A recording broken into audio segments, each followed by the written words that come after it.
Assalamualaikum warahmatullahi wabarakatuh. Perkenalkan, nama saya Septi Ilhamila dengan NIM 2421047. Hari ini saya akan mempresentasikan tentang konsep dasar teknologi pendidikan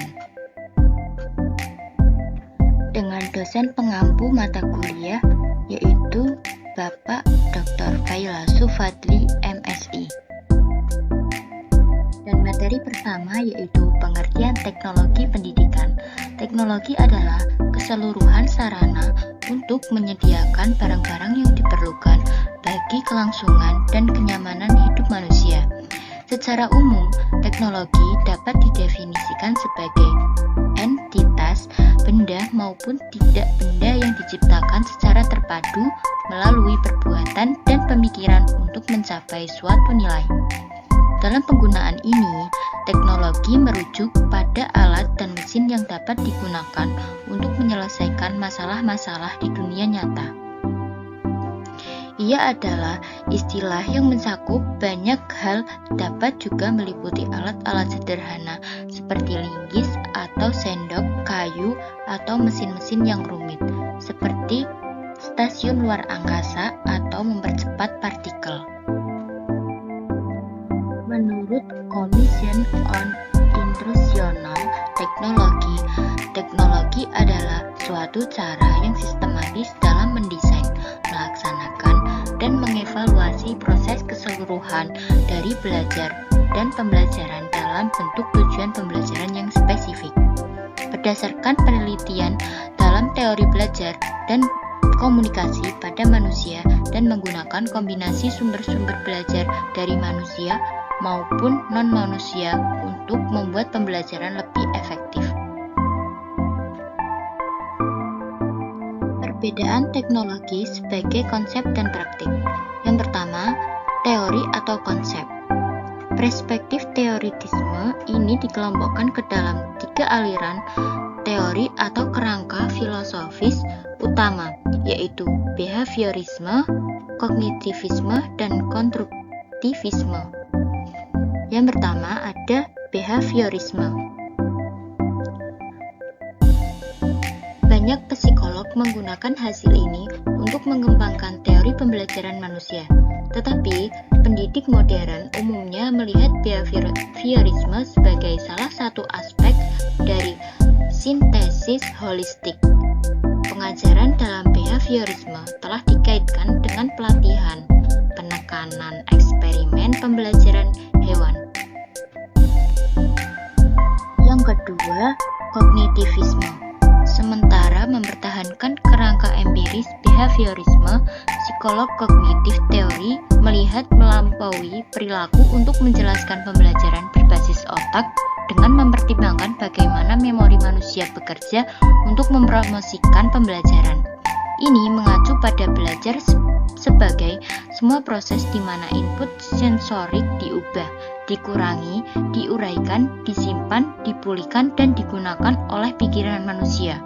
Model memori Atkinson, Shiffrin, dan memori kerja Bedley ditetapkan sebagai kerangka kerja teoritis. Yang ketiga, ada konstruktivisme. Psikolog pendidikan membedakan antara beberapa jenis konstruktivisme. Konstruktivisme individu atau psikologis, seperti teori perkembangan kognitif Piaget, dan konstruktivisme sosial. Bentuk konstruktivisme ini memiliki fokus utama pada bagaimana pelajar membangun makna mereka sendiri dari informasi baru saat mereka berinteraksi dengan kenyataannya dan dengan pelajar lain yang membawa perspektif berbeda. Yang selanjutnya, praktik.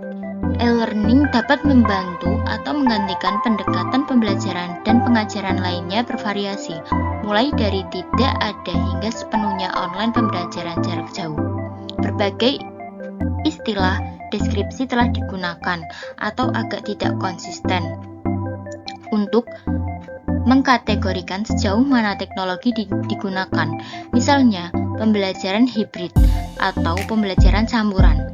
dapat merujuk pada alat bantu kelas dan laptop, atau dapat merujuk pada pendekatan di mana waktu kelas tradisional dikurangi, tetapi tidak dihilangkan dan diganti dengan beberapa pembelajaran online.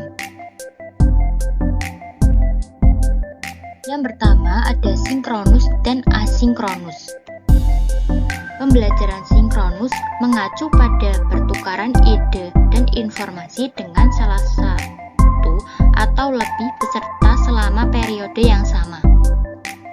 Sedangkan pembelajaran asinkron dapat menggunakan teknologi seperti sistem manajemen pembelajaran, email, blog, wikis, dan papan diskusi, sebagai serta buku teks yang didukung web, hypertext, dokumen, audio kursus video, dan jejaring sosial menggunakan web 2.0.